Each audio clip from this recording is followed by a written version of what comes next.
I didn't come into Parliament to spend my time working on the future of the European Union. It's not what my constituents, when they elected me first in 2010, intended me to spend my time on either.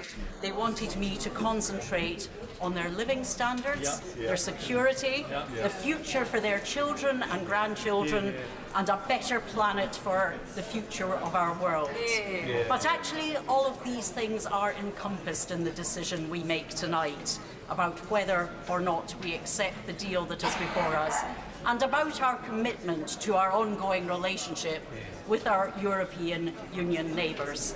And I will not vote for a deal that will make my constituents poorer, that will make them less secure, that will mean that we have less influence in decisions that are taken that will affect them, and that will reduce our standing, our highly respected and highly regarded standing in the world.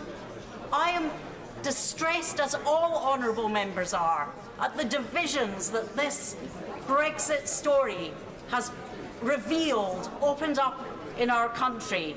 But our duty now is to concentrate on healing them. And I do not believe it will ever be possible to do that if we deliberately make our country poorer and more unstable and less influential than it would otherwise have been. We need to concentrate on building a positive, prosperous, powerful future for this nation.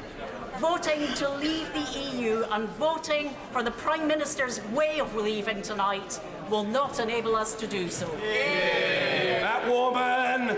Mr. Speaker, mine is the constituency that voted more than any other to leave the European Union in 2016.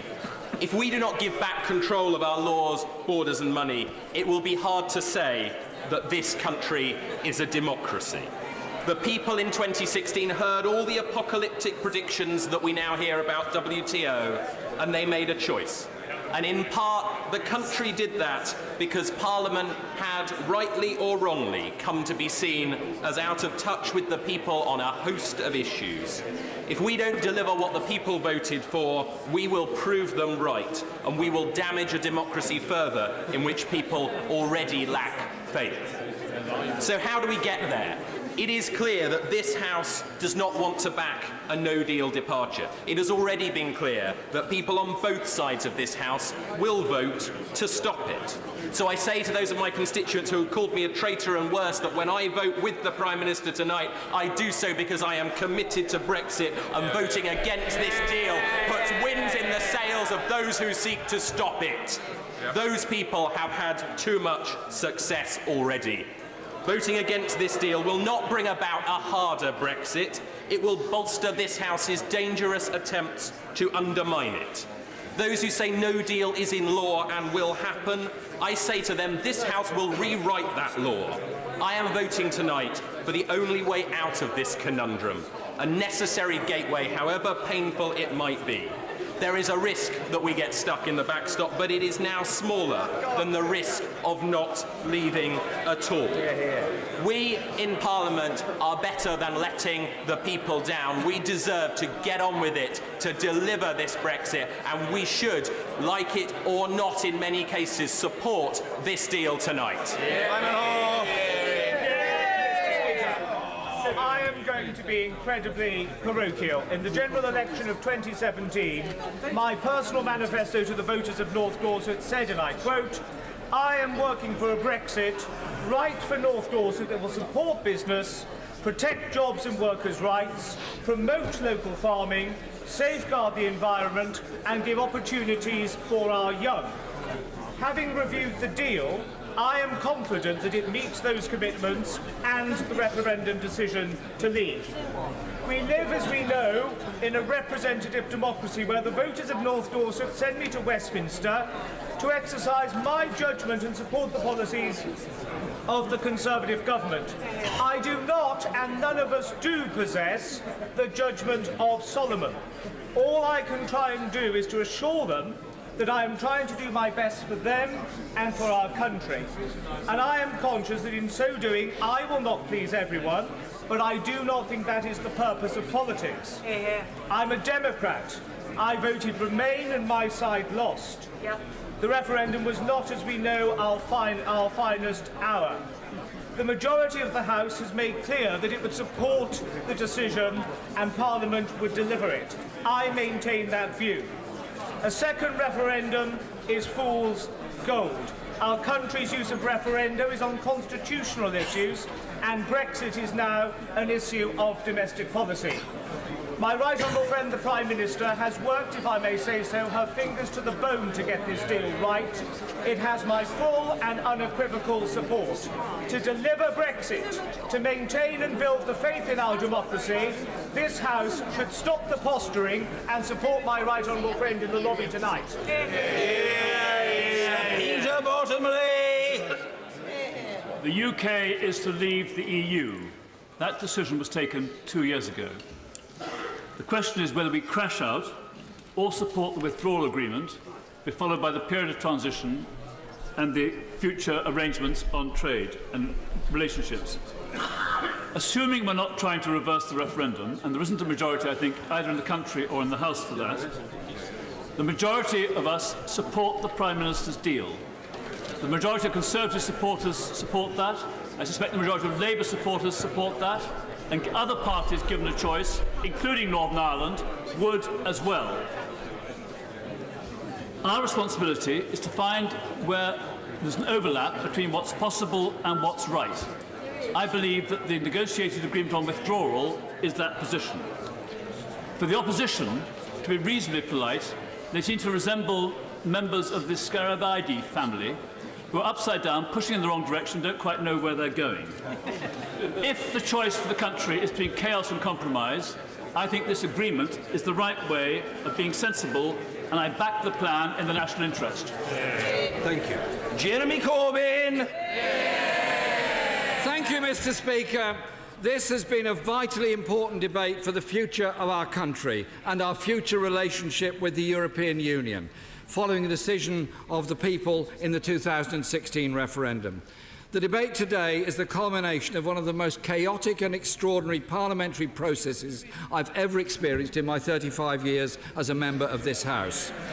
Parliament has held the government in contempt for the first time ever for failing to publish their legal advice. Then, for the first time in a generation or more, on the 10th of December, a government failed to move its own business in the House.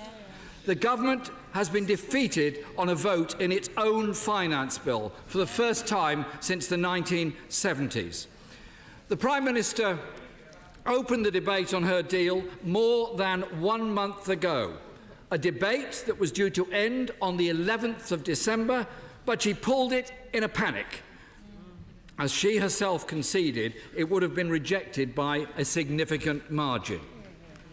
She has run down the clock in a cynical attempt to strong-arm members into backing her deal. Despite her promises, she's failed to negotiate any changes to her deal with Europe. No wonder the Prime Minister has suddenly discovered the importance of trade unions. She voted to clip their wings in the 2016 Trade Union Act, and she's utterly failed to convince them she has anything to offer Britain's workforce. And this, Mr. Speaker, is the heart of the matter. The Prime Minister has treated Brexit as a matter for the Conservative Party rather than the good of the country. But she's failed to win over even her own party. Many Conservative members who voted Remain are opposed to this deal, as are dozens of Conservative members who voted Leave. After losing her majority in the 2017 general election, the Prime Minister could have engaged with members across this House. She could have listened to the voices of trade unions. And if she had been listening, both businesses and trade unions would have told her they wanted a comprehensive and permanent customs union to secure jobs and trade. The decision to rule out a new customs union with a British say and the lack of certainty in the deal risks business investment being deferred on an even greater scale, threatening jobs and threatening living standards. Or even worse, it risks many companies relocating abroad, taking jobs and investment with them.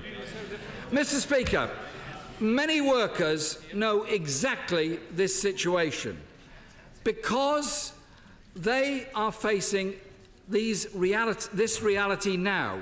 Their jobs are at risk, and they know their jobs are at risk.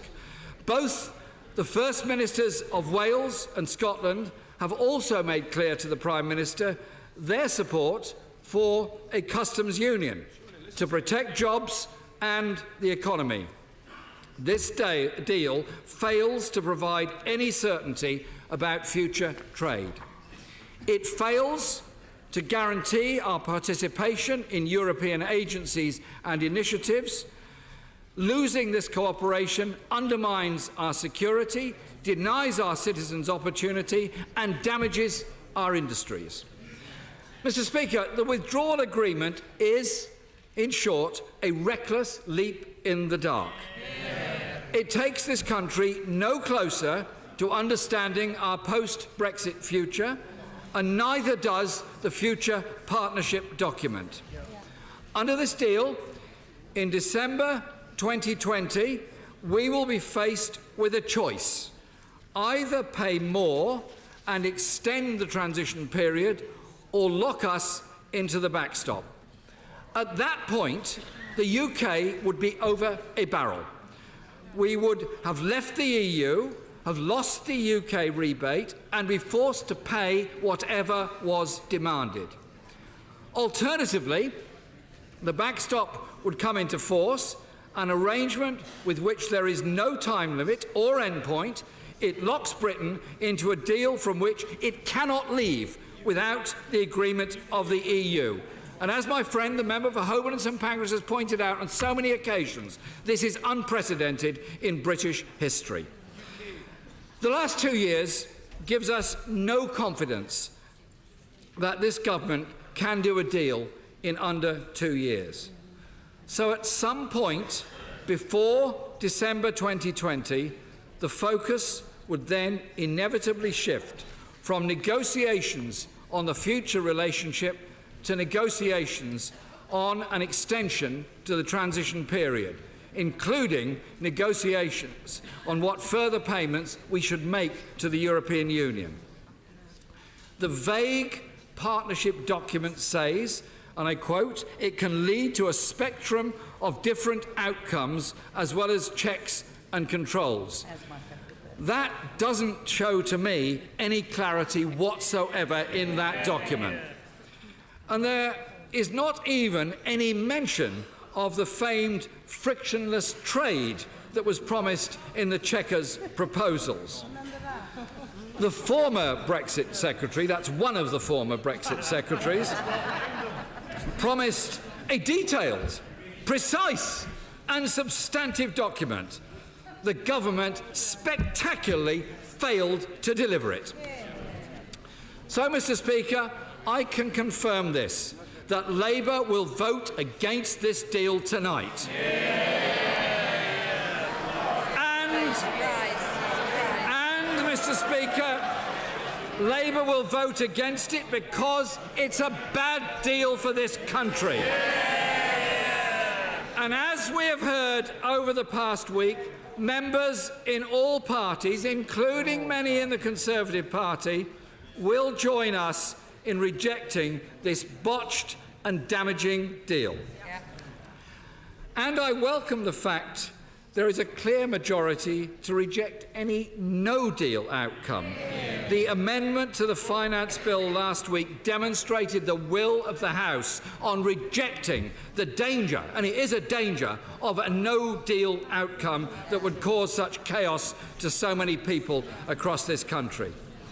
But, Mr. Speaker, it's not enough for the House to vote against the deal before us and against no deal. We also have to be for something. So,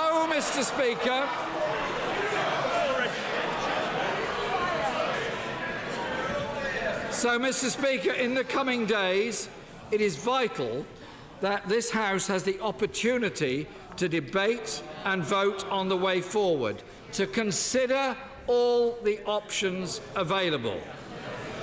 The overwhelming majority of the House voted to respect the result of the referendum and therefore voted to trigger Article 50. So I say this to our negotiating partners in the European Union. If Parliament votes down this deal, then reopening negotiations should not and cannot be ruled out. We understand why, after 2 frustrating years of negotiations, this I'm saying to the European Union, you would want this resolved. But this Parliament, our Parliament here, has only one duty: to represent the interests of the people of this country. And the deal negotiated by the government does not meet the needs of the people of this country. The people of Britain, including many European Union nationals who have made their lives here, these are people who've contributed to our country, have contributed to our economy and to our public services, including our National Health Service. And those people are now anxious and have no faith in this government to manage the process of settled status fairly or efficiently. And the early pilots of the scheme are very far from encouraging. The Prime Minister claimed that this is a good deal. And so confident was she of that she refused to publish the government's legal advice. But her government's own economic assessment clearly tells us it is a bad deal. It's a product, Mr. Speaker, of 2 years of botched negotiations, in which the government spent more time arguing with itself and in its own cabinet than it did in negotiating with the European Union. It's not only on Brexit that they have failed. Under this government, Mr. Speaker, more people are living in poverty, including... Mr. Speaker, I'm talking of the poverty of 500,000 more children who've been moved into poverty while this government's been in office. I'm also talking of those that have been forced into rough sleeping and homelessness, which has risen every year. Too many people are stuck in low-paid and insecure work. Too many people are struggling to make ends meet and falling deeper and deeper into personal debt on credit cards and loan sharks. Nothing in this Brexit deal and nothing on offer from this government will solve that. That is why Labour believes that a general election would be the best outcome for the country. If this deal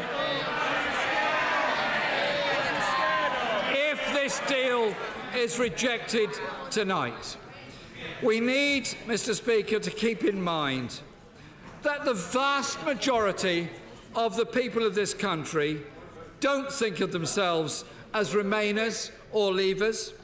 Whether they voted Leave or Remain 2.5 years ago, they, all of them, are concerned about their future, and it's their concerns this House must be able to answer and meet. So, Mr. Speaker, I hope that tonight this House votes down this deal, and then we move to a general election. So the people, Mr. Speaker, so the people Order. Nobody's going to shout the right honourable gentleman down, just as nobody will shout the Prime Minister down. All they're doing, by causing me to intervene, is taking time away. Not necessary, rather foolish, thoroughly counterproductive. Jeremy Corbyn. So, Mr. Speaker, the people need to be able to take back control, and a general election would give them the opportunity to decide who their MPs were, who their government was, and who was negotiating on their behalf. And it would give that new government a mandate, and the mandate that is needed to break the deadlock that has been brought to this House by this government. But first, Mr. Speaker, I ask this of the House. Vote against this deal.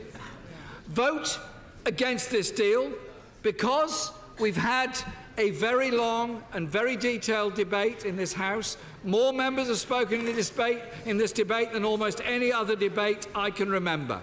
They've given a heartfelt analysis of this deal, and a very large number have said why they will vote against this deal.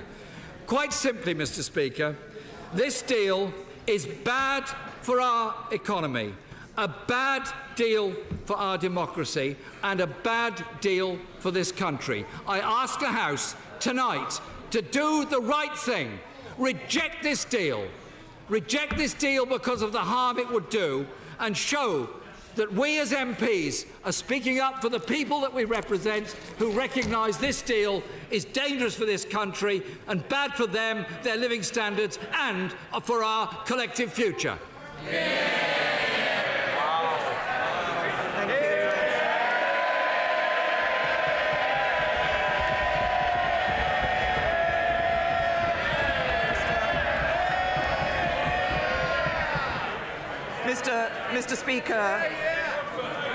Mr. Speaker, this debate has lasted some 8 days, over 54 hours, with speeches of powerful sincerity from over 200 honourable and right honourable members.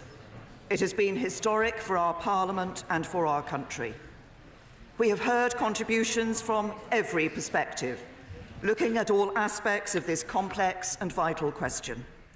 We've seen this House at its most passionate and vigorous, and I thank everyone who has contributed. No one watching this debate can be in any doubt about the strength of this House of Commons as the fulcrum of our democracy. This is a debate about our economy and security, the livelihoods of our constituents, and the future for our children and for generations to come. It goes to the heart of our Constitution, and no one should forget that it is a democratic process that has got us to where we are today. In 2015, my party stood on an election manifesto that had as a centrepiece the promise of an in-out referendum on the UK's membership of the European Union. The British people responded by electing a Conservative government to follow through on that promise. That is what we did when this House voted overwhelmingly to hold the referendum and put the choice in the hands of the British people. Indeed, 470 current members voted in favour of it, and only 32 opposed it. That campaign was keenly fought. It caught the public imagination like few campaigns before it. Turnout was 72%, higher than for any national poll for a quarter of a century. And while not overwhelming, the result was clear and it was decisive. Something this House accepted when we voted overwhelmingly to trigger Article 50. 436 current members voted to do so, only 85 opposed. Parliament gave the people a choice. We set the clock ticking on our departure. And tonight, we will determine whether we move forward with a withdrawal agreement that honours the vote and sets us on course for a better future. The responsibility of each and every one of us at this moment is profound, for this is an historic decision that will set the future of our country for generations. So what are the alternatives that present themselves?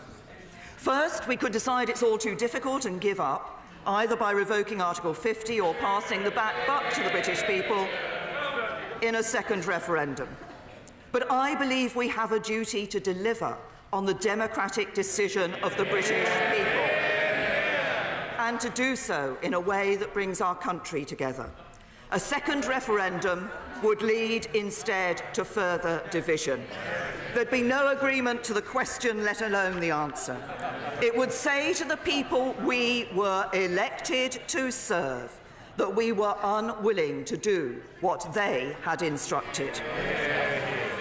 Now, the second possible outcome is that we leave on the 29th of March without a deal.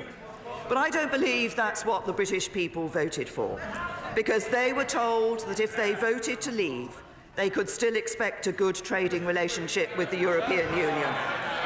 And neither would it be the best outcome. Our deal delivers certainty for businesses, with a time-limited implementation period to prepare for the new arrangements of the future relationship. No deal means no implementation period. Our deal protects the rights of EU citizens living in the UK and UK citizens living in the EU, so they can carry on their lives as before. No deal means no reciprocal agreement to protect those citizens' rights.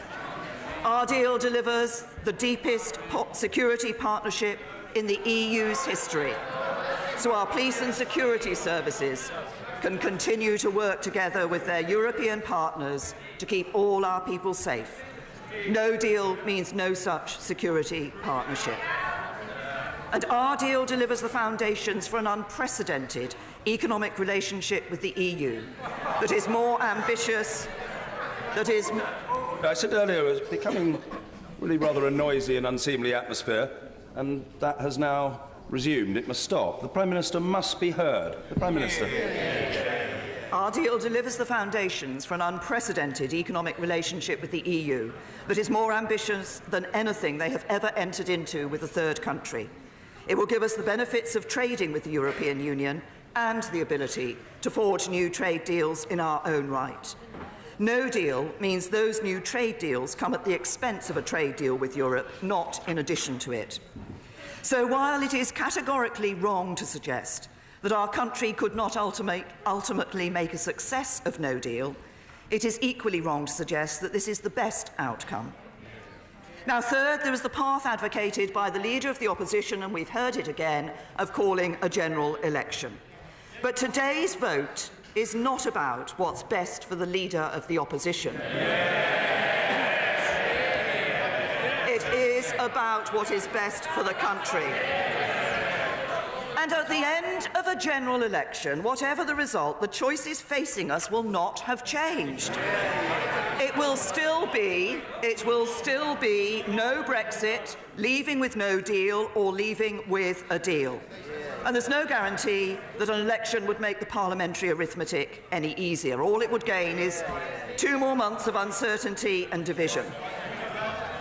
In 2017, the two main parties both stood on manifestos that pledged to deliver the result of the referendum. They got over 80% of the vote.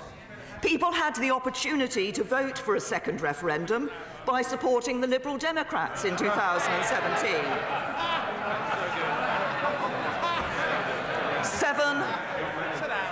Just 7% of voters did so. It is the job of Parliament to deliver on the promises made at the last election, not to be seeking a new one. Now, some suggest there's a fourth option, to agree that we should leave with a deal on the 29th of March, but to vote this deal down in the hope of going back to Brussels again and negotiating an alternative deal. But no such alternative deal exists. The political declaration sets the framework for the future relationship, and the next phase of negotiations will be our chance to shape that relationship. But we cannot begin those talks unless or until we agree the terms of our withdrawal. And the European Union will not agree to any other deal for that withdrawal. So, having ruled out all of these options, we're left with one: to vote for this deal tonight. One that delivers on the core tenets of Brexit, taking back control of our borders, laws, money, trade and fisheries. but in a way that protects jobs, ensures our security and honours the integrity of our United Kingdom. One that strikes a fair balance between the hopes and desires of all our fellow citizens, those who voted to leave and those who voted to stay in. And if we leave with the deal I'm proposing, I believe we can lay the foundations from which to build a better Britain. And as Prime Minister, I would not stand at this dispatch box and recommend a course of action that I do not believe is in the best interests of our country and our future. And there are differences in this House today, but I believe we can come together as we go forwards. And let me reassure anyone who's in any doubt whatsoever, the government will work harder at taking Parliament with us. And as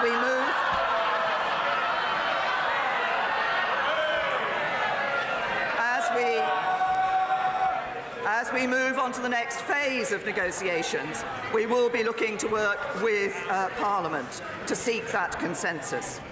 But, Mr. Speaker, let me turn to the most contentious element of our deal, the Northern Ireland Protocol.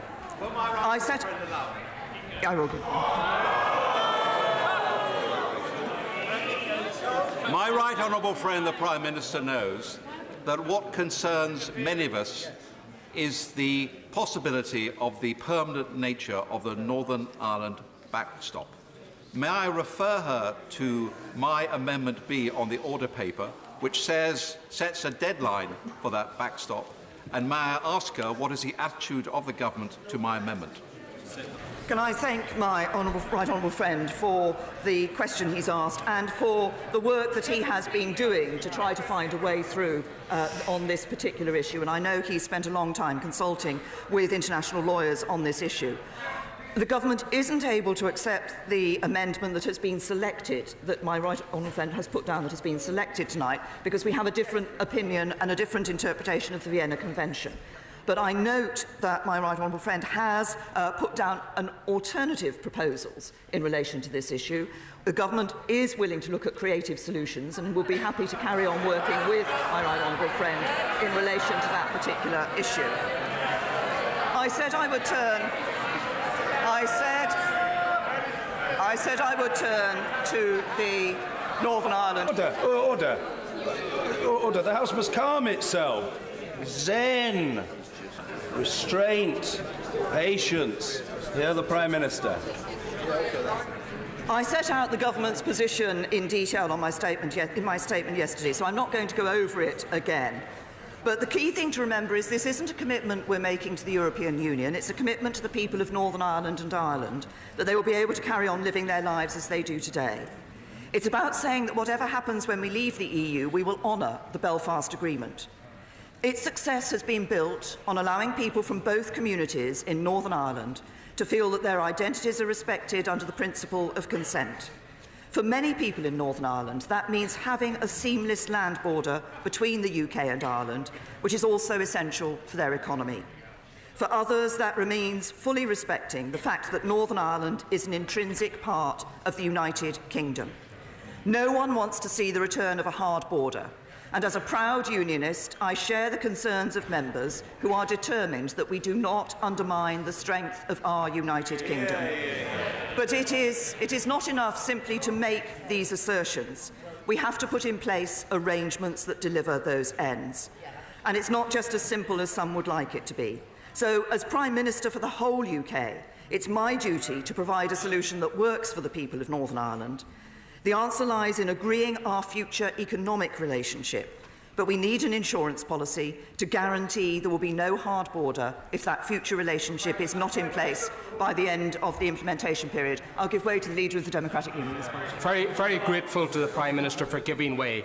And would she agree that whatever one's view on this withdrawal agreement, and whatever arguments the people deploy, that we should not be using the peace or the political process in Northern Ireland as arguments for voting for this deal or voting against it? Would she agree that that is completely and utterly out of order? Make that clear to all of our Cabinet colleagues as well. To the right honourable gentleman, I think everybody across this House is committed to ensuring that we maintain the arrangements of the Belfast Good Friday Agreement, that we also ensure that we maintain the many benefits that have come from the peace process in Northern Ireland. And that should not be disrupted, and that should not be affected in any sense. But I also say that whatever future relationship is going to be negotiated, or people want to see being negotiated, that insurance policy is essential. Any of the other proposals, Canada, Norway, any number of variations of those models, all of them require the insurance policy, and that is the so-called backstop. And no backstop simply means no deal now and for the foreseeable future. And I don't want to see anybody being able to exploit no deal and bringing doubt about the future of our union as a result of that. And let's remember, if I may say to this House, what the withdrawal agreement does deliver for the people of Northern Ireland. An implementation period, certainty for businesses. Protection of citizens' rights, certainty to thousands of families. No hard border, unfettered access to British and EU markets. Protection of the single electricity market across the island of Ireland, securing energy supply in Northern Ireland. Continued security cooperation with our European allies that the police service of Northern Ireland say is essential, and above all, the protection of the historic Belfast Good Friday Agreement. The deal we have puts our union first. Now, let me turn to the contribution of the Leader of the Opposition. Characteristic of his whole approach to Brexit, long on criticism and short on coherence. He's claimed that he'll be able to renegotiate the deal in a matter of weeks, get a drastically different outcome, and despite the European Union making clear that's impossible. But everything he does is designed to avoid taking any difficult decisions, saying one thing to one group and another thing to another. In the general election, he said in his manifesto, freedom of movement will end. On Sunday, he said, I'm not against the free movement of people. When asked about Brexit in a German newspaper, he said, we can't stop it. The referendum took place. Article 50 has been triggered. In his speech at Wakefield last week, and again this evening, he said a second referendum was an option on the table. He says Labour would run an independent trade policy, but he wants to join the customs union. He says he's opposed to no deal, but he says he's opposed to withdrawal agreement and the backstop without which there is no deal. So the question is, what is his position? Because he has failed in his responsibility to provide a credible alternative to the government of the day by pursuing from the start a cynical course designed to serve his own political interest and not the national interest.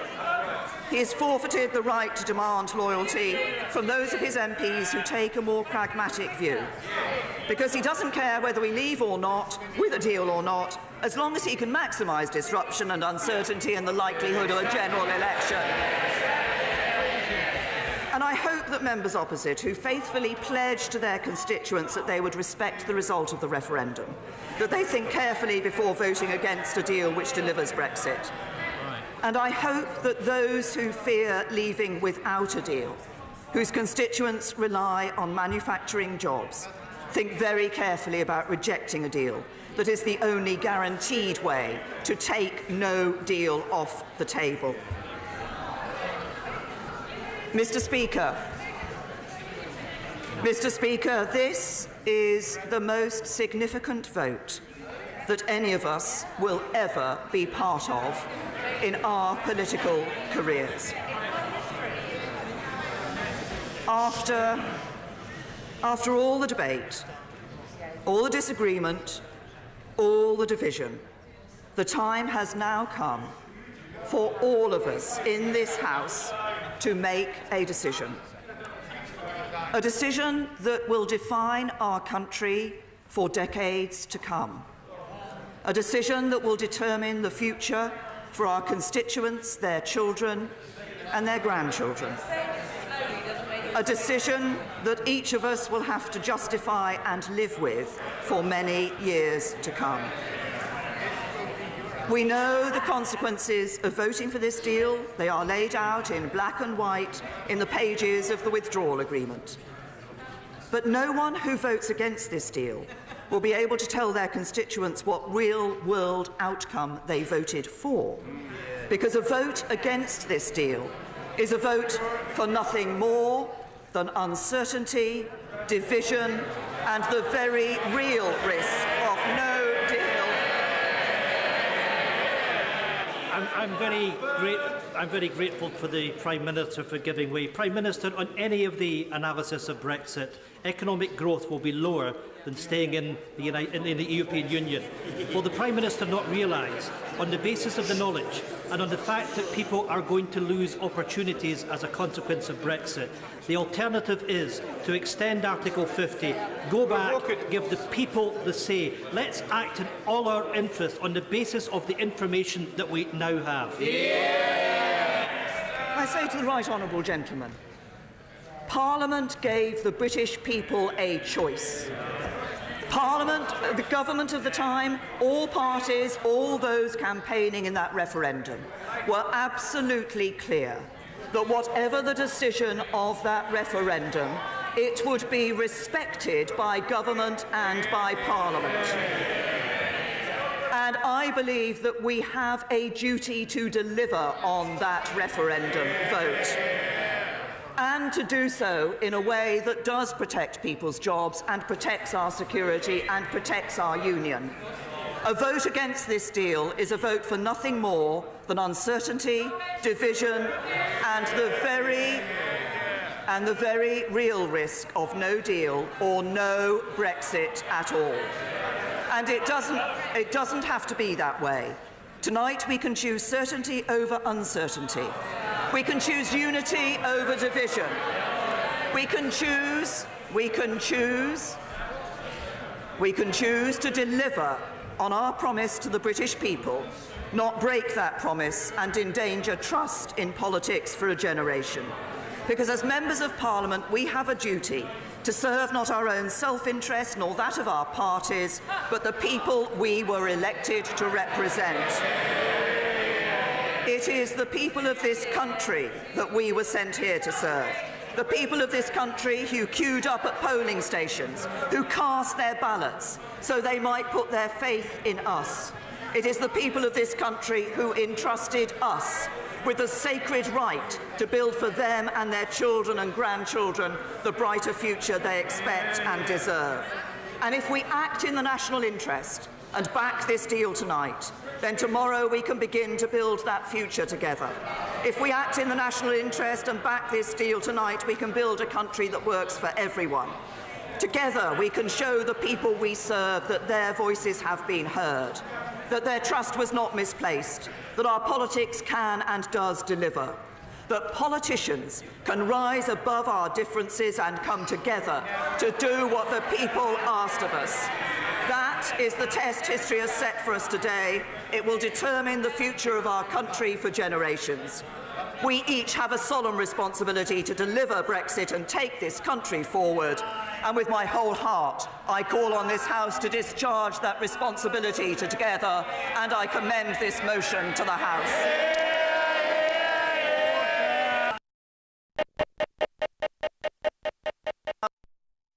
Under the order of the House of the 4th of December and the 9th of January, I must now put the questions necessary to dispose of proceedings on the European Union withdrawal motion. As I explained the sequence earlier, it should now be familiar to colleagues. I begin by inviting Jeremy Corbyn, the Leader of the Opposition, to move Amendment A.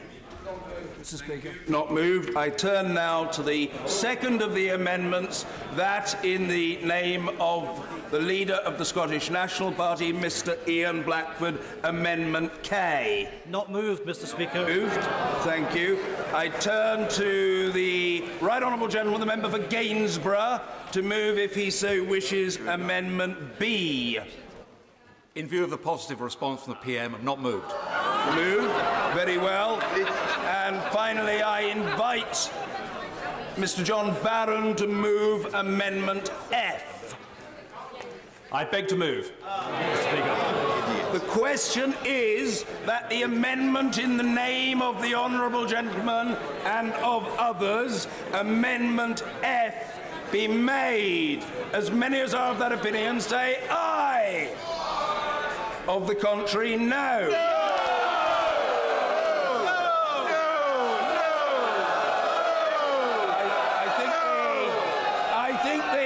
I think the noes have it. No? Is the honourable gentleman persisting? No? Persistence in order. I know what I'm doing. The key point is persistence. If the honourable order. If the honourable gentleman wishes to press his amendment, he is entitled to do so. Oh, yes, he is. Oh, yes, he is. I'll be the judge of that. The question is that the amendment be made. I'll say it once more. As many as other have been, say aye. Of the contrary, no.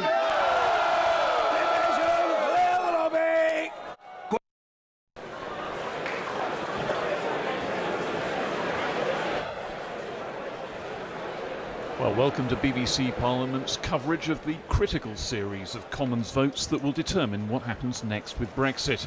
And welcome to viewers in the US on C-SPAN. With me is the constitutional expert Dr. Ruth Fox of the Hansard Society think tank. MPs have just started voting. It's been in a slightly surprising way.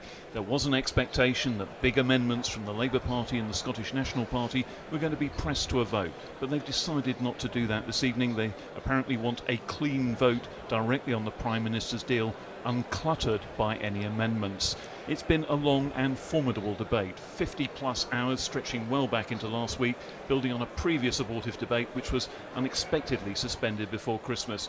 And in the next half an hour or so, we'll know whether the Prime Minister has won approval for her divorce deal from the EU and the declaration about the future relationship, or whether the apparent vast majority against it in the Commons has held together and voted her down. Ruth Fox, I suppose the thing that we've got to look at here is by how much. There's some talk that if the Prime Minister only just loses her deal, that is almost a victory for the government, given the odds apparently ranged against them earlier.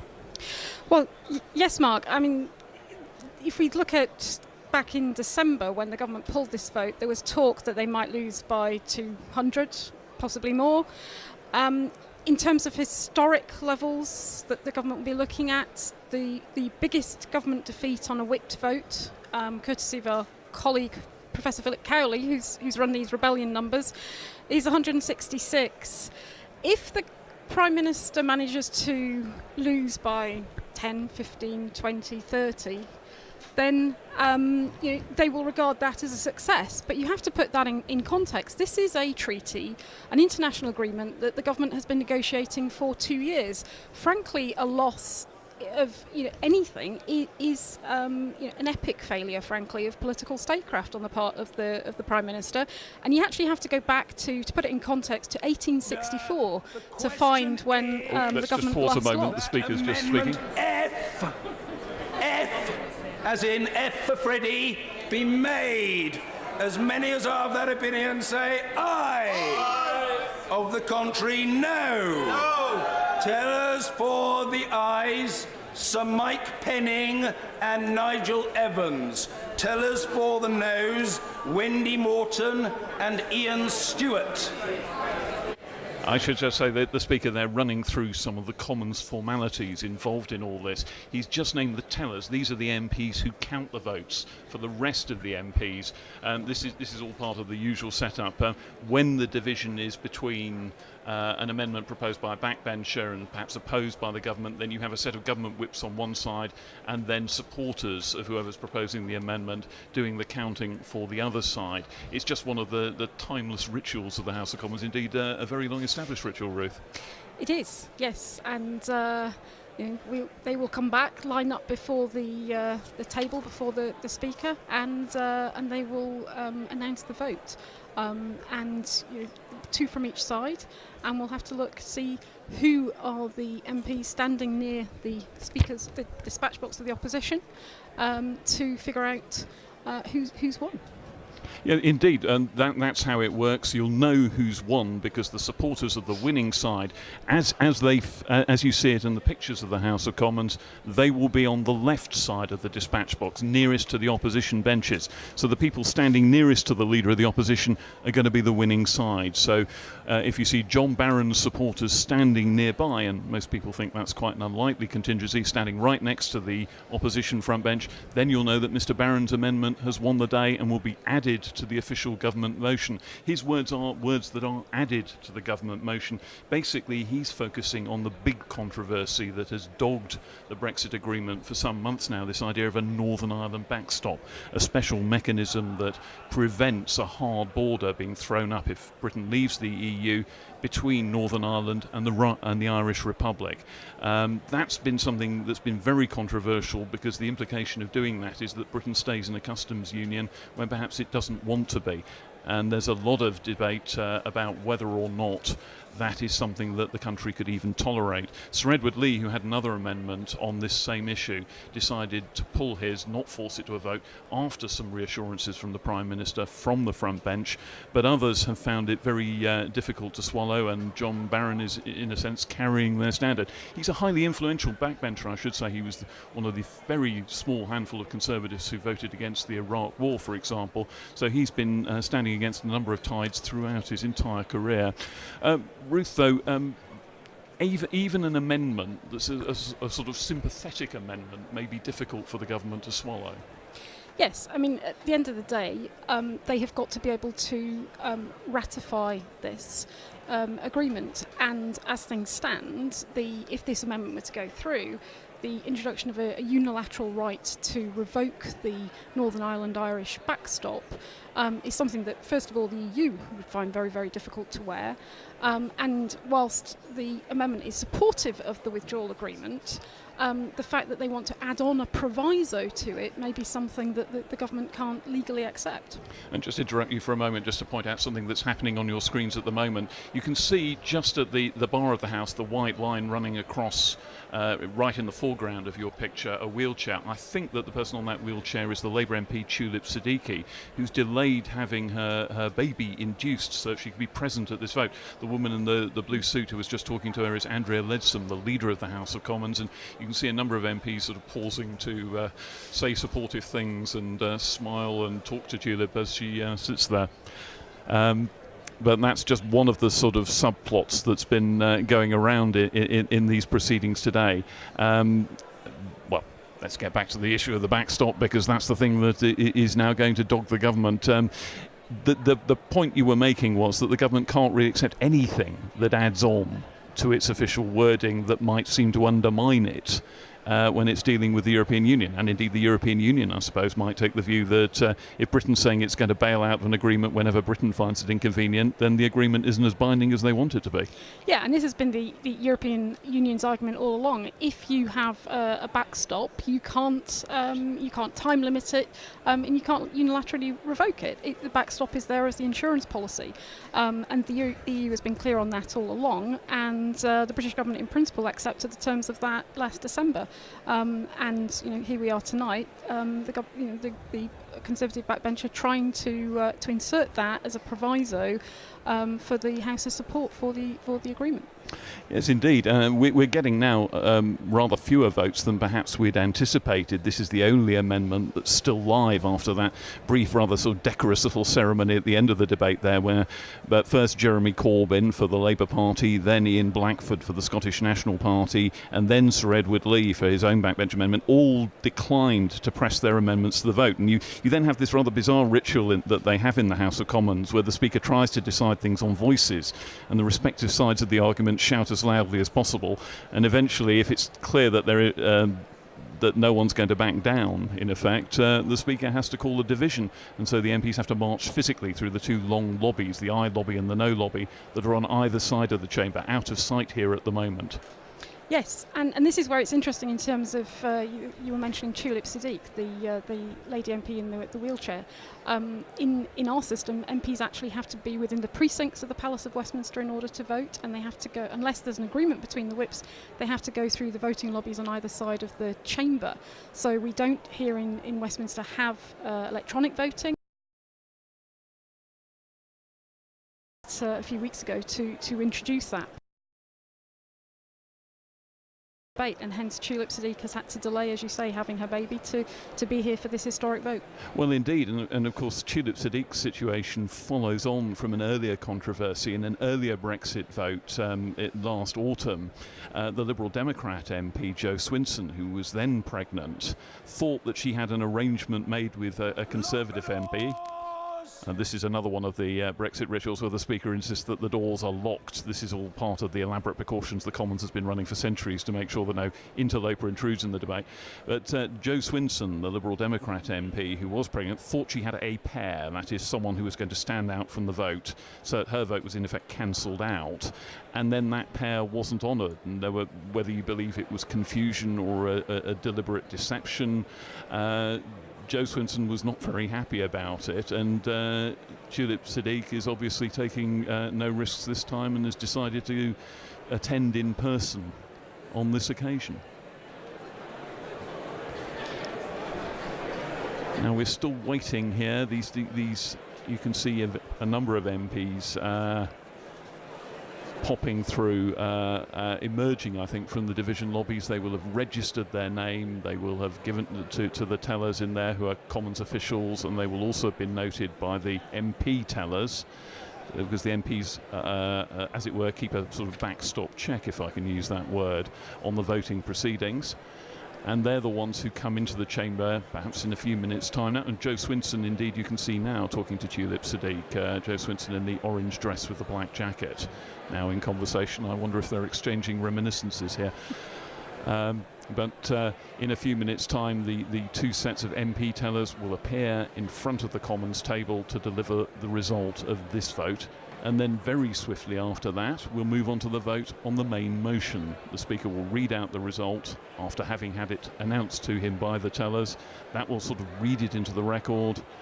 And then we move on to the next phase, the big final vote on Theresa May's deal. A moment of absolutely epic political significance, Ruth Fox.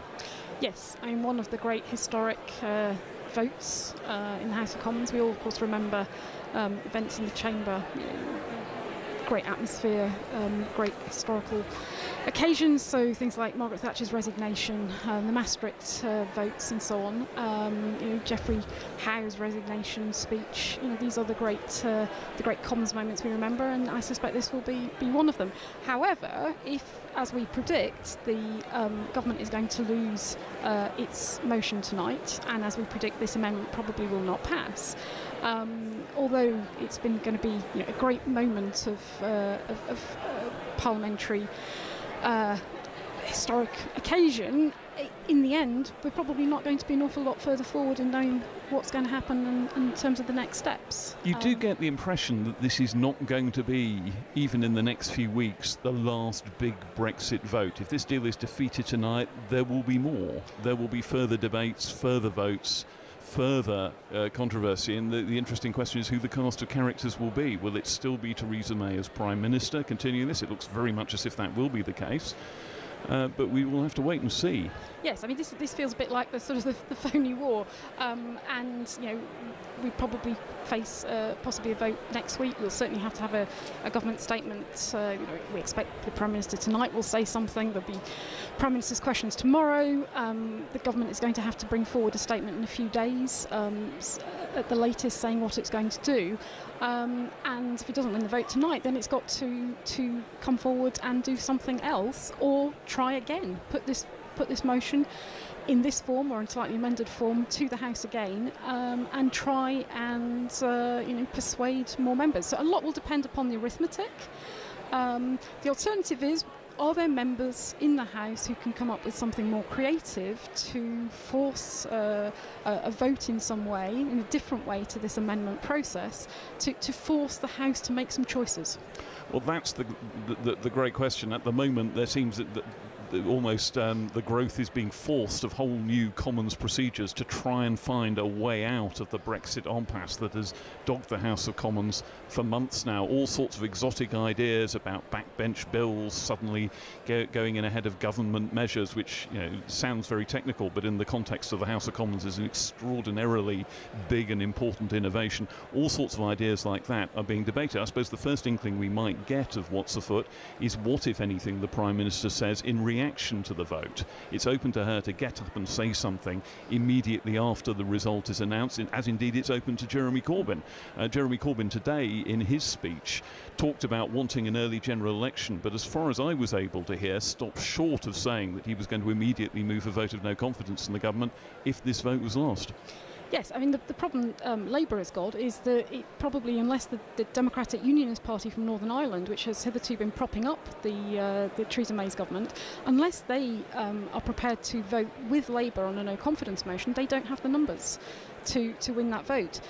So we're in a slightly frozen position. Now, the DUP have said they will continue to support Theresa May's government unless the withdrawal agreement goes through. Well, after tonight, if we're right and the government is not going to get the withdrawal agreement motion through, the DUP presumably will continue to support Theresa May's administration, and bringing forward a no-confidence motion will be sort of a form of rote procedure, and again another bit of political theatre. But he's not going to be able to force a general election in that way. Yes, I mean, it comes to something when it is news that a government MP who voted for a motion of no confidence in the government of their party would then get deselected. But that was a line that was being put about last week. I mean, normally that would be a political given, but it was reinforced last week. A number of people sort of ostentatiously confirmed this point, and it would require a number of Conservative MPs to take what would look very much like an absolutely career-ending decision in order for the government to fall, unless, as you say, the Northern Ireland Democratic Unionists were to switch sides. Yeah, and it's difficult to see how a general election is really going to fix this, because the problems are not just differences between Conservative and Labour, but differences within Conservative and Labour. And can you imagine the difficulties of writing a manifesto to go into that election in terms of what is your position on Brexit? And they have not resolved their positions. You would have some MPs who would find it very difficult potentially to run on their party's manifestos, and we would face the prospect of a not a snap general election, because it takes 25 days from the dissolution of Parliament to hold the poll, but a fairly quick election to get something done before 29th of March, which is the day we're scheduled to leave the European Union at the moment. And it's difficult to see for local constituency parties. Some of them might be into the territory of wanting to deselect their MPs. People like Dominic Grieve, the Conservative MP, who's been at the heart of many of these procedural manoeuvres. Allegedly, his Conservative Association very unhappy with him. Same with Nick Bowles, another Conservative MP who's been proposing all kinds of ideas on how to get out, although those are not the ideas that are being voted on tonight, but nonetheless he's going to be a big player in the coming days in the Commons in the aftermath of these votes. Incidentally, I should say that I can now see some of the tellers are starting to appear on our screen there. The man in the grey suit with his back to us in front of the table there is Sir Mike Penning, a Conservative former minister, I think, who's one of the tellers. The picture's slightly blurred. I think it is Mike Penning, and I think the woman in the skirt in front of the table there is Wendy Morton, who's a government whip. So I think two of them are there already. And we should hopefully therefore be seeing the vote in the not too distant future. The chamber is filling up again, which indicates that most MPs have now been through those voting lobbies and come back to see the result. So all we can do now, I suppose, is wait for it, while reflecting that in other parliaments all this is done in a trice, in a much less atmospheric way, by electronic voting. But they don't do that here, Ruth. No, they don't. One of the reasons for that is that MPs like to be in the lobby, particularly with ministers.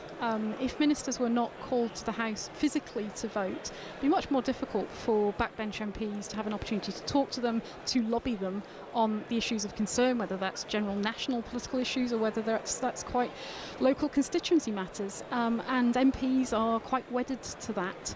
And there's been a lot of reluctance to abandon the procedure in favour of electronic voting. Theresa May and Andrea Leadsom, the leader of the Commons, have just gone back into the government front bench there. Theresa May taking a quick sip of water as they wait. The two tellers are still positioned. The other the remaining two tellers haven't yet come to join them. There's a few more senior ministers file back into the chamber. I think I saw Matt Hancock, the Health Secretary there. But the trouble is it's a slightly distant picture, so you can't immediately see. Oh, there's Michael Gove, an instantly recognisable figure. I think he's joining the crowd facing the Speaker's chair, perhaps to get the best possible view. Oh no, just filing out altogether, in fact.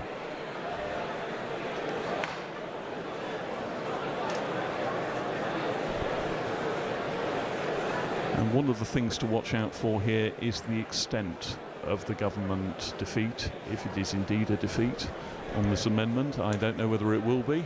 The margins are going to be very closely scrutinised on all these votes.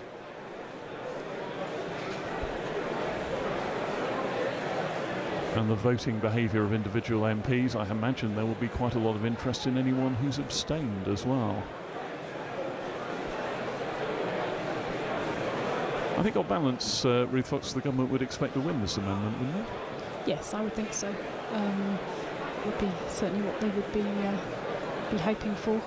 There has certainly not been any indications that there's a groundswell of support for this particular amendment. Attracted obviously enough support among signatories for the Speaker to select it, over and above some other options. But the government, I think, would certainly be anticipating not losing this one, winning this one. In front of the Commons table now, Sir Mike Penning, one of those tellers, in conversation with the government chief whip. It all looks very amicable, so there doesn't seem to be a feeling of, building tension here. I think this may be a sort of going through the motions as expected sort of vote, where everybody really knows what's going to happen well in advance. Well, the tellers seem to be half gathering now. I think we're still waiting for at least one more of them to appear. A few hugs being exchanged, and it looks like the government whips Wendy Morton Order! And Ian Stewart. Order! Here's the result now.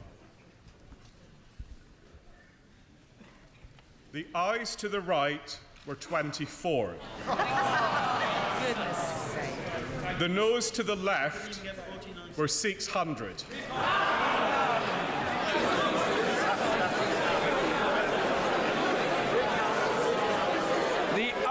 To the right, 24. The noes to the left, 600. So the noes have it. The noes have it. Unlock. Thank you. One more heave. Order. I now put the main question to the House. The main question in the name of the Prime Minister. The question is the main motion in the name of the Prime Minister. As many as are of that opinion say aye. Aye! Aye! Of the contrary, no. No! Division! Clear the lobby! And so we're now immediately pretty much into voting on the main motion as not amended by John Barron's Amendment F. That was lost by about as crushing a margin as I think I've ever seen in a Commons vote, 600 to 24, a majority of 576. Ooch. Yes, I think you can call that pretty comprehensive. In fact, actually looking at that, it only attracted 10 more votes than the number of signatories when it went down on the order paper. So it's really not picked up much support at all.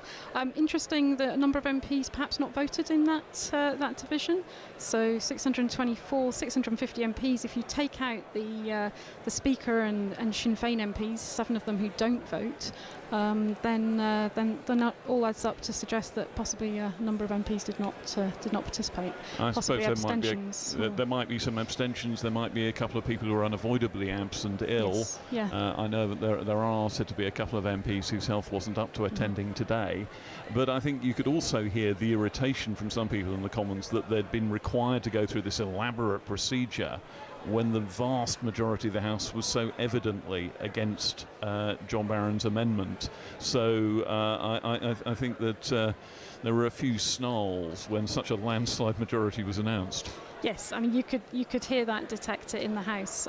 Some frustration when the voice call was held. Clearly, the nose, I think, on the voice had it, and yet the Speaker still called the division. I think probably understandably, he just wanted to make sure on something as important as this. But yes, some MPs may have chosen to sit on their hands and not participate as well.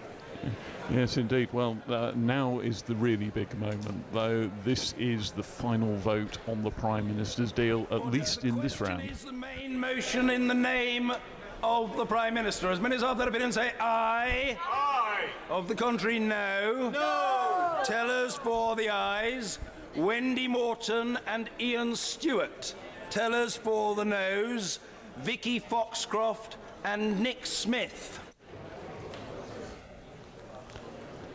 Yes, well, the announcement of the tellers there, those are the MPs who participate in the counting process.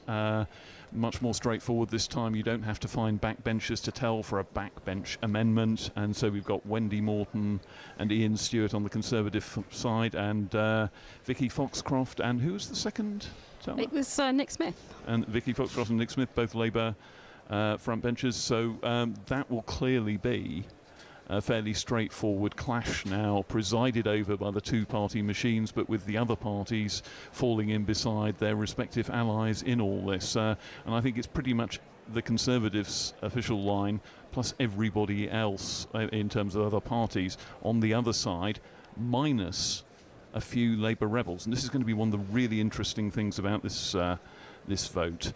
There was a lot of talk that some Labour MPs who supported Brexit or who were representing very pro-Brexit seats from the referendum might decide to back the Prime Minister's deal.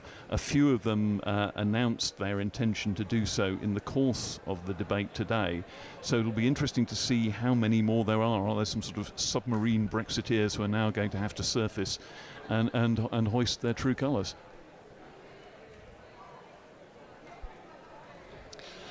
Yes, I mean, if you look at the state of the parties in the House at the moment, the Conservatives have 317 MPs. So we'll be looking at how the numbers stack up against that figure. We'll have to be looking at when the voting results are published, how many the Brexiteers obviously opposed it. We'll also be looking to see how many on the Labour benches also decided to vote with the government motion. There were a few in the last week or so during the debate who've announced that they are thinking of doing so. Most recently, an eminent backbencher, Kevin Barron. So we'll have to look and see how what the swap, if you like, between the parties is. Interestingly, also be interesting to look at. There's 8 independent MPs at the moment. Quite a high number. Yes, and most of them predominantly Labour MPs who have either resigned or lost the whip for a variety of reasons. Some matters of principle, difficulties with their local constituency parties. Some of them have lost it as a result of misbehaviour or perceived misbehaviour, allegations of misbehaviour in the sexual harassment and bullying scandals that have beset Parliament in the last couple of years. So it'll be interesting to see whether they turn out and whether they vote and whether they follow the whip. And some of them have not been turning up in recent weeks, so we'll have to look at what those numbers look like. Indeed, I suppose there's quite a complicated calculus because there are defections from the official party line on all sides. We've already mentioned that there are some Labour Brexiteers or Labour Brexit supporters who say that they may not have voted that way, but they now have to honour the result of the referendum. But equally on the Conservative side, you have a slightly unusual situation in a way, because there are people who are very, very pro-Brexit who don't like this Brexit deal that Theresa May has put together because it doesn't secure the objectives they wanted. And there are people who are pro-Remain, and both of them can at least agree that they don't want this deal, and so they can vote to reject this deal. Oh, there's even one former Liberal Democrat, Stephen Lloyd from the Eastbourne constituency, who isn't towing the Liberal Democrat party line on this and is saying he was likely to vote in favour of the deal. Yes, and the Liberal Democrats, of course, are the most pro Remain pro-EU party in the House at the moment. They only have 11 MPs, so obviously losing one of your numbers when you're so small in number is a big loss. But as you say, we're seeing sort of alignments across party lines, which will make figuring out exactly who's voted which way until we see the actual published numbers quite difficult. Yes, indeed. There's now a wonderful app provided by the Commons that gives you a full breakdown of the votes rather more rapidly than they used to emerge, but it'll still be quite a while after this vote is done before those facts and figures are actually available to us. In the meantime, though, the chamber's beginning to fill up again. You can see MPs beginning to return to their seats, and of course in the foreground Tulip Siddiq, concealed at the moment behind the figure of the Labour MP Clive Lewis in her wheelchair there. Once again, having gone through the division lobbies, I think possibly almost first in the queue, I would suspect. Meanwhile, as I say, the chamber filling up again. It's very difficult to guess what the numbers are voting either way, just from the way MPs file back in, because there are so many different routes in and out of the Commons chamber that you can't say, oh, if they're coming out of that door, they voted in a certain way. What you tend to watch for on these occasions is the faces of the respective sides. Unfortunately, the front benches are a little bit far away to judge that at the moment, but when we get closer pictures, perhaps we'll be able to see a bit of body language of triumph or defeat in due course. I don't think Theresa May's yet re-entered the chamber, although I think I can just about detect the head of the Brexit Secretary, Stephen Barclay, on the government front bench there. And the leading Brexiteer, Sir John Redwood, just taking his seat in the back benches now. But I suppose the upshot of this vote is that the government and indeed the opposition parties will have a much clearer handle on how many of their MPs are prepared to break the party whip over Brexit, because Brexit runs so far across party lines. It's one of the real reasons why the Westminster system has found this so difficult to handle. The normal Labour versus Conservative alignments don't hold for the whole issue of leaving or staying in the European Union. Labour MPs represent very Brexity and very Remainy seats, and similarly on the Conservative side, and that means that there's a sort of automatic fissure running across the parties. Yes, and ironically, the former Brexit Secretary, when he was in the Cabinet at the end of last year, he actually suggested to the House of Commons Procedure Committee that the government should change the amendment process so that they could get this clean vote on the government's motion. His proposals were not accepted as it happened, but in the end today, with the decision by the opposition and the SNP to withdraw their amendments and Edward Lee not to press his, we are getting that clean vote. So as you say, it means that Theresa May tonight and everybody else will know exactly what the level of support is for her deal. If the majority against it is not as big as many had thought, then she may well have another go. I think it will also be, the European Union will be looking at this and seeing, is this a Prime Minister that can get a deal through? Is the arithmetic working in her direction or not? And that will affect, I think, what they are thinking and what they may say in response if she wants to go back to Brussels for any concessions. And of course Brussels will be watching this as well. Brussels will be making its own calculations about whether the Prime Minister will be able to get a deal through Parliament on the basis of the figures that will emerge from tonight's vote. So if not the world, certainly the European Commission will be watching closely tonight. Yes, and the closer it is, if they think that this is a Prime Minister that can possibly get this through on a second go, they might be willing to make some concessions or to do something. We're just hearing that Jean-Claude Juncker, the President of the Commission, will be making a statement after the vote with no exact time yet, but it's presumed to be this evening. Yes, and we'll have to see immediately after the results are announced, we would expect probably the Prime Minister to say something. It would be pretty extraordinary if she didn't, for her to just get up out of her chair, walk out of the chamber.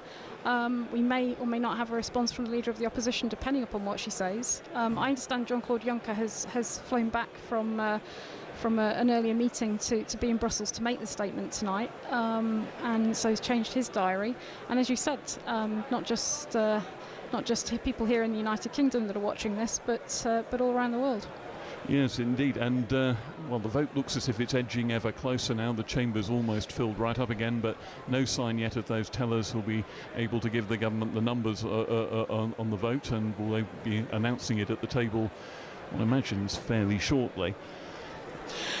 Yeah, viewers might think it looks fairly chaotic. It's worth perhaps saying that every MP does not have their own seat in the chamber, unlike many other parliaments, legislatures around the world. It's closer to 400 than the full 650, isn't it? It is. So on big set-piece occasions like this, members, sit in the stairwells. They crowd round, as you can see, in the entrance to the chamber, waiting to hear the results. And it all looks slightly chaotic. And actually, the chamber is actually much smaller when you're physically in it. It's much smaller than many people anticipate. Yes, and so you're it's very jammed atmospheric. in very, very tightly on those benches, like sardines in a tin. It is, yeah. And I don't think it will be very comfortable for very long, because even though it's a very lofty room, the chamber does get quite hot with all those people sitting in it for a prolonged period of time. Now I think that's Wendy Morton appearing again, the first sight of a teller. She's walked past the table, so we're not clear what the situation might be. The minor parties, incidentally, I suppose that's the slightly dismissive phrase that's used in Commons jargon. The minor parties, in this case, the Scottish Nationalists, are the third biggest party in the House, and they're sitting immediately on the right of your picture, closer to, as it were, closer to the viewer, further away from the Speaker, on the front couple of benches there. Behind them are the Liberal Democrats, the Green MP, Dr Caroline Lucas, the Northern Ireland Democratic Unionists, sort of mixed together in a slightly ad hoc way in the benches behind, with Labour MPs spreading out into the back benches behind that. Of course, the opposition is on the right-hand side benches of your picture. The government benches are on the left-hand side behind Theresa May and her cabinet ministers. So we can now see the tellers beginning to assemble in front of the table here, and the government tellers, Wendy Morton and Ian Stewart, are sort of edging towards the government side of the chamber in a way that almost looks as if they're taking a position to announce that they've lost, but maybe I'm getting ahead of myself here.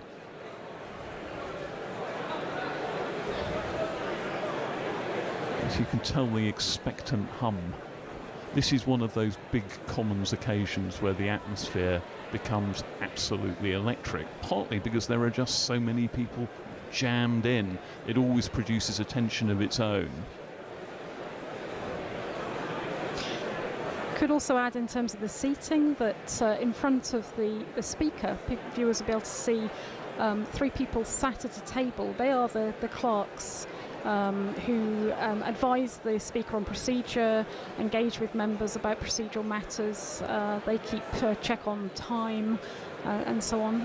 The most senior clerk, as we look at the picture, the most senior clerk is David Nartzler. He sits at the left-hand side, and then you have 2 other clerks. And here we go. Order.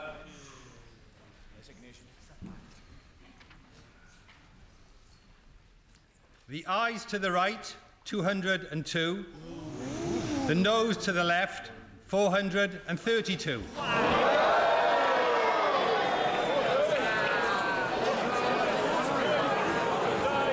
The ayes to the right, 202. The noes, order. The ayes to the right, 202.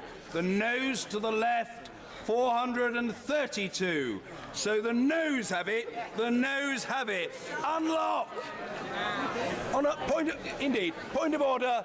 The Prime Minister. Thank you, Mr. Speaker. Mr. Speaker, the House has spoken and the government will listen.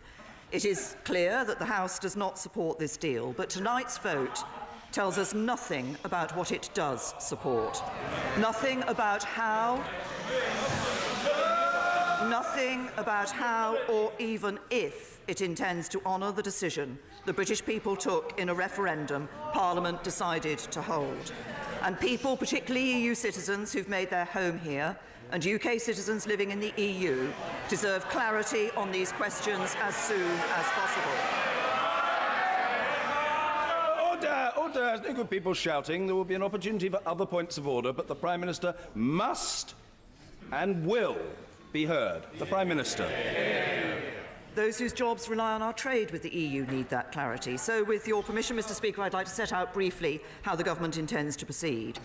First, we need to confirm whether this government still enjoys the confidence of the House. I believe that it does, but given the scale and importance of tonight's vote, it's right that others have the chance to test that question if they wish to do so. I can therefore confirm that if the official opposition table a confidence motion this evening in the form required by the Fixed Term Parliaments Act, the government will make time to debate that motion tomorrow. And if, as happened before Christmas, the official opposition declined to do so, we will, on this occasion, consider making time tomorrow to debate any motion in the form required from the other opposition parties, should they put one forward. Second, if the House confirms its confidence in this government, I will then hold meetings with my colleagues, our confidence and supply partner, the DUP, and senior parliamentarians from across the House to identify what would be required to secure the backing of the House. The government will approach these meetings in a constructive spirit, but given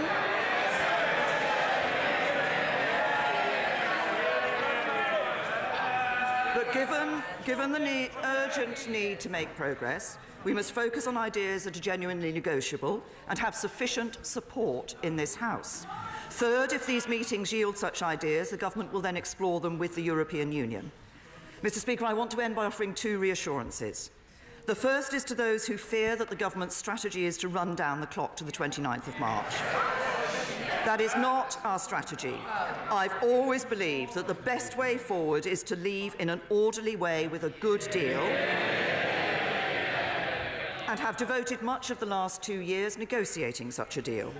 As you confirmed, Mr. Speaker, the amendment to the business motion tabled last week by my right honourable and learned friend, the member for Beaconsfield, is not legally binding, but the government respects the will of the House. We will therefore make a statement about the way forward and table an amendable motion by Monday.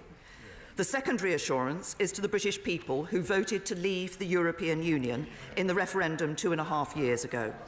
I became Prime Minister immediately after that referendum. I believe it's my duty to deliver on their instruction, and I intend to do so. Every day that passes without this issue being resolved means more uncertainty, more bitterness and more rancour. The government has heard what the House has said tonight, but I ask members on all sides of the House to listen to the British people who want this issue settled and to work with the government to do just that. I will come to other colleagues, but first of all, point of order, the Leader of the Opposition, Jeremy Corbyn. Thank you, Mr. Speaker. The result of tonight's vote is the greatest defeat for a government since the 1920s in this House. This is a catastrophic defeat for this government. After 2 years of failed negotiations, the House of Commons has delivered its verdict on her Brexit deal, and that verdict is absolutely decisive. I hear the words of the Prime Minister, but actions of her government of the past 2 years speak equally clearly. She is only attempting to reach out now to try to keep her failed process and deal alive after it's been so roundly rejected by Parliament on behalf of the people of this country. Labour has laid out our priorities consistently. No deal must be taken off the table. A permanent customs union must be secured, and people's rights and protections must be guaranteed so they do not fall behind. At every turn, the Prime Minister has closed the door on dialogue. Businesses begged her to negotiate a comprehensive customs union. Trade union leaders pressed her for the same thing. They were ignored. In the last 2 years, she's only had one priority: the Conservative Party. Her governing principle of delay and denial has reached the end of the line. She cannot seriously believe that after 2 years of failure, she is capable of negotiating a good deal for the people of this country. The most important issue facing us is that the government has lost the confidence of this House and this country. I therefore, Mr. Speaker, inform you I have now tabled a motion of no confidence in this government. And I'm pleased that motion will be debated tomorrow, so this House can give its verdict on the sheer incompetence of this government and pass that motion of no confidence in the government.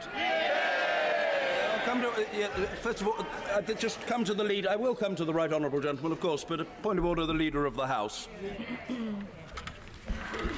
With permission, Mr. Speaker, I should like to make a short business statement regarding the business for tomorrow and the remainder of this week. I'm extraordinarily grateful to the right honourable lady, and I accept that she can't be psychic as to what I'm thinking, and I can't be psychic as to what she's thinking. I think the smooth and orderly way to proceed with this matter is to deal with points of order first, and then to come to the right honourable lady's statement, which would be entirely proper and doubtless helpful to the House. Point of order, Mr. Ian Blackford. Mr. Speaker, we should be aware of the situation that we're in. The clock is ticking. We have got very little time to resolve this. The fact that it has taken us so long to get to this point, frankly, is shameful. This is a humiliating defeat for the government. When I listen to the Prime Minister, it sounds like everybody else is at fault rather than her. She has to accept responsibility for what has happened this evening. Mr. Speaker, I'm delighted that the Leader of the Opposition has come round to a motion of no confidence. This should have happened before, but of course we will support it. Mr. Speaker, as I mentioned, it is clear the clock is ticking. The government needs to secure the safety of all our nations and should immediately postpone the Article 50 process and should immediately have talks with all the leaders of the opposition parties. Let's work together in all our interests. But let's listen to the voices of the parliamentarians that have been sent here. There is no support for this deal. It mustn't come back again. The obvious thing to do, the right thing to do, suspend Article 50, put this to the people in a people's vote. I know the right honourable gentleman won't take offence when I say he was using the device of a point of order, as is entirely understandable in these circumstances, to say what he wanted to say, but he was more interested in what he had to say to the House than in anything that I might have to say to him. It's not a matter for the Chair. The right honourable gentleman has registered his view, and these are the sorts of issues that can quite properly be aired in debate and quite conceivably in discussions that take place with the Prime Minister and other party leaders. But he's made his point with force and alacrity, and it's on the record for colleagues to study. I will take the honourable lady first, right honourable lady first, and then others. Point of order, Jo Swinson. Thank you, Mr. Speaker. With this result of a scale that is unprecedented in recent times, it is clear that this deal, nor any tweaks to it, will get through the House of Commons. So can I ask for your guidance, Mr. Speaker, on how Parliament can assert its authority to make sure that we can give the people of this country a say on this deal to resolve this matter? It is a mess that needs to be resolved by the people in a people's vote. Well, my response to the honourable lady is as follows. First of all, there may well be an opportunity for her to air her own thoughts on that matter, the situation we face and the suggested way forward in the course of debate to which the Prime Minister in her point of order referred. There is that prospect potentially unfolding. So that's one opportunity for the honourable lady. And the second would be those discussions to take place in coming days. And I dare say that the honourable lady will want to take the chance to participate in those. More widely, where there is discussion about Parliament's role and what Parliament might do and what options Parliament might have, I think I can predict with complete confidence that the honourable lady will have a view about that, and that view, which is important, will be heard. And point of order, Mr. Angus Brendan McNeill. Thank you very much, Mr. Speaker. The Prime Minister spoke about the will of Parliament, Mr. Speaker, and I think we have to investigate that further. When can we test the will of this House on the choices that are now left? The choices are no deal versus revoking Article 50? Can we test these in the House? And bearing in mind, of course, that in Scotland, the European Union is more popular in the polls than the United Kingdom, and the Prime Minister should know that. There'll be plenty of opportunity for testing in the days ahead. I think well, can I just take the honourable lady first? Point of order, Dr. Philippa Whitford. Thank you very much, Mr. Speaker. This isn't a political point of order. Yesterday it was raised the issue of the member for Hampstead and Kilburn and the fact that she should have been undergoing a caesarean section today for a high-risk pregnancy, and she is comfortable with me saying she has gestational diabetes and was asked by her medical team to undergo that at an early possibility. She has had to defer that despite the advice and comments that you made from the chair yesterday that apparently were given no comfort from the government benches. And I think this is shocking. And I have to say that as a doctor, to put our colleague at risk and her baby at risk because we cannot have a method of allowing those who are sick or pregnant is disgraceful. Well, I note what the honourable lady says, and I don't cavil at it at all. I made the point yesterday. I thought the situation was lamentable. I used that word, I think, several times. The situation was lamentable. This matter, I'm not interested in people chuntering from a sedentary position to no obvious benefit or purpose. I'm ruling on the matter and I require no assistance in the process of doing so. The situation was lamentable. I thought it better that the honourable lady should have the opportunity of a proxy vote. That was my view, and it was a view widely shared. The matter was debated in February of last year and in September. I had indicated my strong support. It would have been necessary for a resolution to be tabled by the Leader of the House for reasons which others can explain. It's not my job to do their explaining for them. That has not happened. I think it's regrettable, but it cannot be sorted tonight. Nevertheless, she's registered her concern. It's a concern and a sense, frankly, of very deep disappointment, to put it mildly, that I share, and it will doubtless be dealt with in days or weeks to come. And my very great sympathies go to the honourable lady, the member for Hampstead and Kilburn, who, in my judgment, should not have been put in this position. Point of order, Yvette Cooper. Mr. Speaker, the Prime Minister has now said that she will listen to voices from right across this House. She has obviously had 30 months in which to do that, and it has led to this defeat for the government tonight, which is the greatest for more than 100 years. We must all hope that she will indeed listen to voices from across the House, but we also all recognise that it will take time, and people and businesses and government organisations and institutions will now be worried that there are only just over 70 days left. The Prime Minister did not mention Article 50. Order. People talk about respect in this House, but there's a Minister of the Crown shouting at the Right Honourable Member for Normanton. I say in the kindest way, he's normally a very genial fellow. Stop it. You're capable of much better than that. Yvette Cooper. Given the scale of the challenge, with the clock now really ticking down, the Prime Minister did not mention what will happen to Article 50. Mr. Speaker, can you advise the House on what we might be able to do to urge the Prime Minister, for the sake of businesses and jobs and people across the country, to seek an immediate extension of Article 50 now so that this can be sorted out?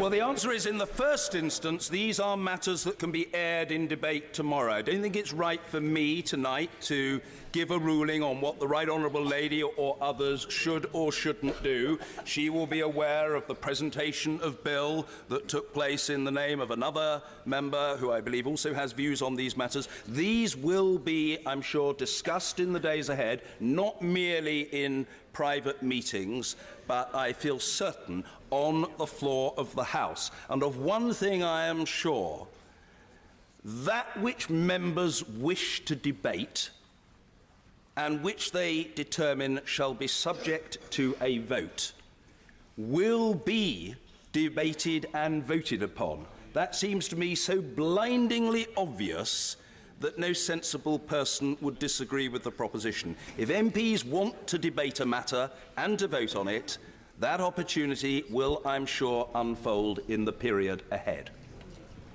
I think if there are no further points of order, and I don't think we need any, it is right that we hear the supplementary business statement by the Leader of the House. I'm extraordinarily grateful, Mr. Speaker. With permission...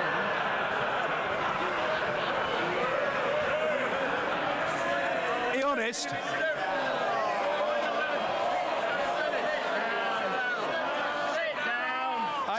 I don't really mind whether she's grateful or not, but she's got the chance.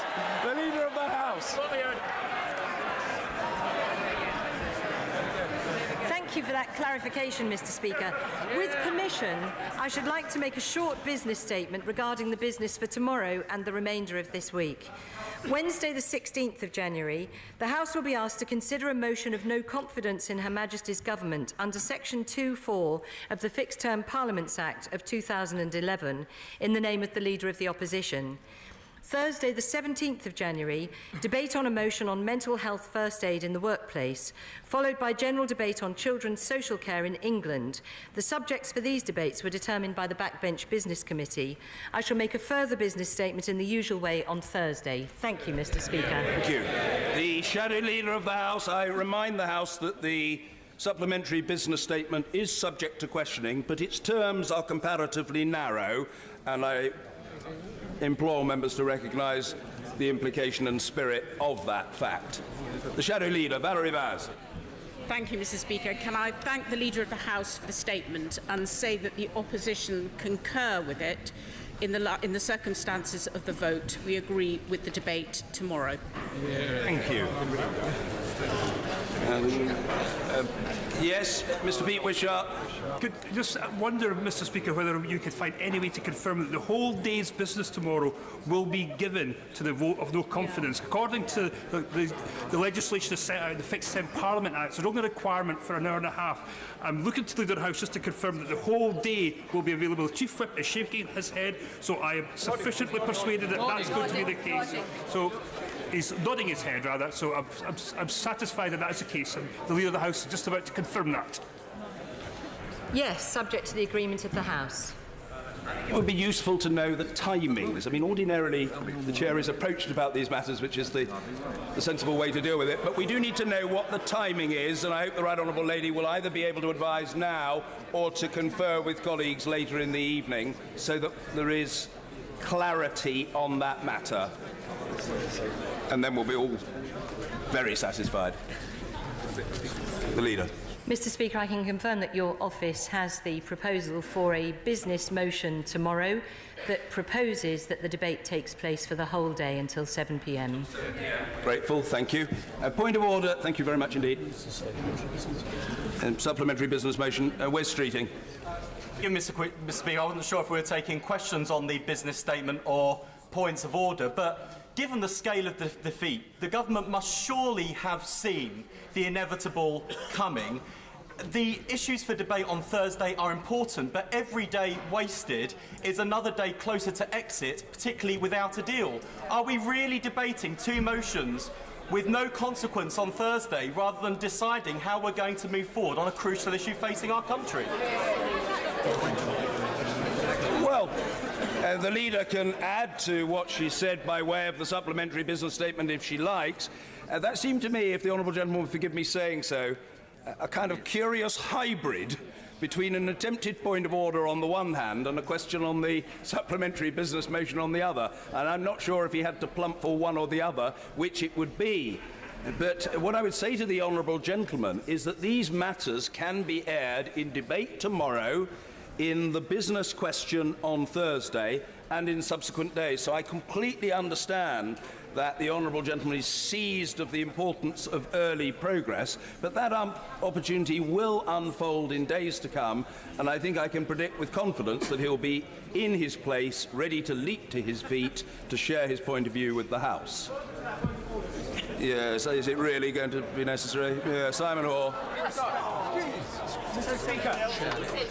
Speaker, could you confirm that the timetable set out by my right honourable friend, the Leader of the House, perfectly accords with the amended programme motion which the House voted upon last week, which I would guess that the honourable gentleman voted in favour of, which the Prime Minister would have 3 sitting days. It wouldn't have been agreed if that weren't the case. I don't wish to be unkind to the honourable gentleman, but he's frankly not adding anything by that point of order, although I'm sure he perfectly well intended to do so, but no additional public service has been provided.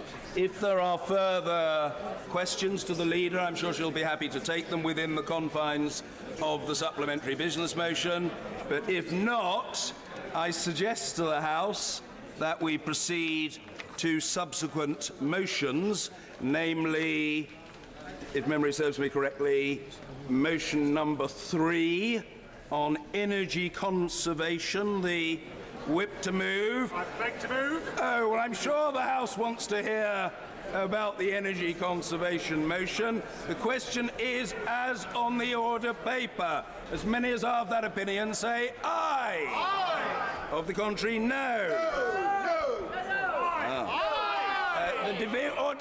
The division is deferred until tomorrow. Motion number 4 on exiting the European Union, brackets nuclear safeguards, close brackets, the whip to move, thank you. The question is as on the order paper in respect of motion 4. As many as are of that opinion say aye. Aye. Of the contrary, no.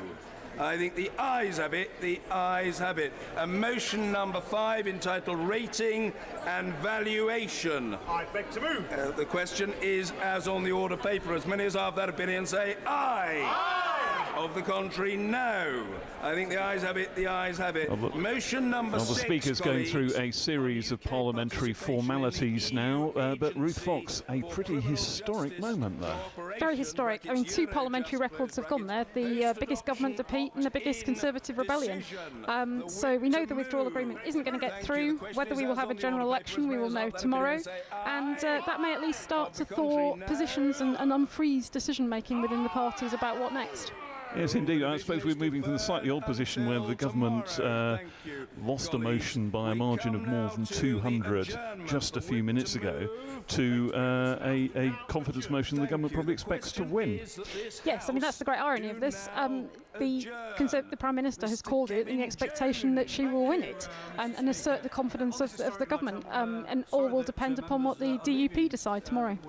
Well, now moving in the Commons to the adjournment debate on train services in Chester Street, so it only remains for me to thank you, Ruth Fox, for joining us today, and to thank all our viewers and listeners in BBC Parliament and on C-SPAN in the United States. And the surrounding areas who use the station are having.